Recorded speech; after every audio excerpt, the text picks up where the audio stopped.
James, your host from Vintage Bricks. I'm going to be going over 5 decades of the main Lego castles.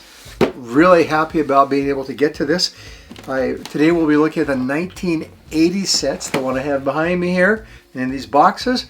Then next week I'll do the 1990s, so subscribe if you want to kind of catch it week by week. At the end I'll put together one long video. So come on in, let's get started. Well, I want to start off by saying that these sets were magical for creating dioramas. So as we get into our first review here, kind of think of how you might be able to put these sets or similar sets together. Well, we're starting off the castle review with the prototype. In 1978, the minifigures were released, and so they had to make a castle that was minifigured sized. No more small little things. Now we have a look at this. We have gates that are large enough for the minifigures.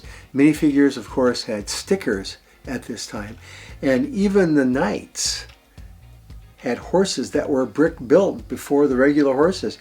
One of the things that we'll see in all these sets in the 1980s, which I think I'm going to be mentioning, is that they're swing out sets. It's the swing in 80s, baby. This is it. So what a great way to start with the classic yellow castle set. 375, or if you're in America, 6075. It's 1984 and Lego is back, and they now have a new gray set. Yes, it's the Lion Knight set 6080. They've turned the yellow into gray, another swing out set. And look at these guys. Here we have the knights that have horses, and this is a set that if you're a collector or interested in castles, either you have this set or it's on your want list.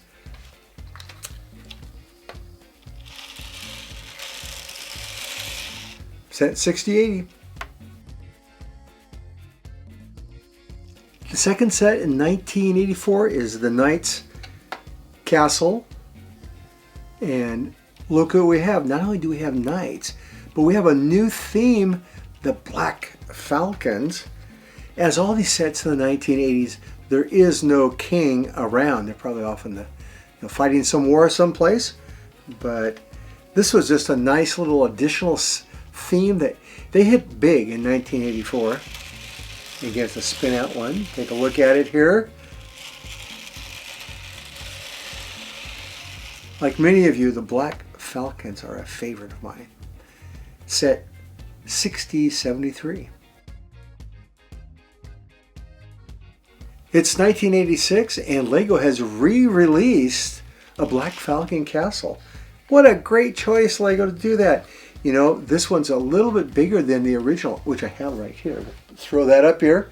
Here is the original castle from 84.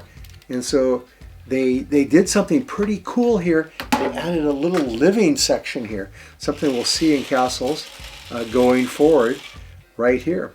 So the set 6074, the Black Falcon's Fortress. So what happens when castles get abandoned? Well, in 1987, Lego had a solution. In came the Forestmen. Who doesn't love the Forestmen? They came in and took over these old castles. Call them sets, but they're castles. This is they built this like a castle that was abandoned in the river, Forestman's River Crossing, and again it has a little swing out here. Pretty typical of these sets. Not much inside, these old castles. But now that'll change with time, as we'll see. Set 6077. It's 1998, and Lego is going out the decade in a bang with a whole new thing. Look at the Black Monarchs castle. We have the Black Knights now, and you can see, I've swung it out, how you can add these sets to create a castle wall around your village or your keep. Okay, let's swing this back here, and really, they've had a lot of years making these sets now, so they knew what to do with them. And these had these really, lost his little feather there. Hey, had these bards now are pretty cool. Everybody hang in there. We're heading into the 1990s.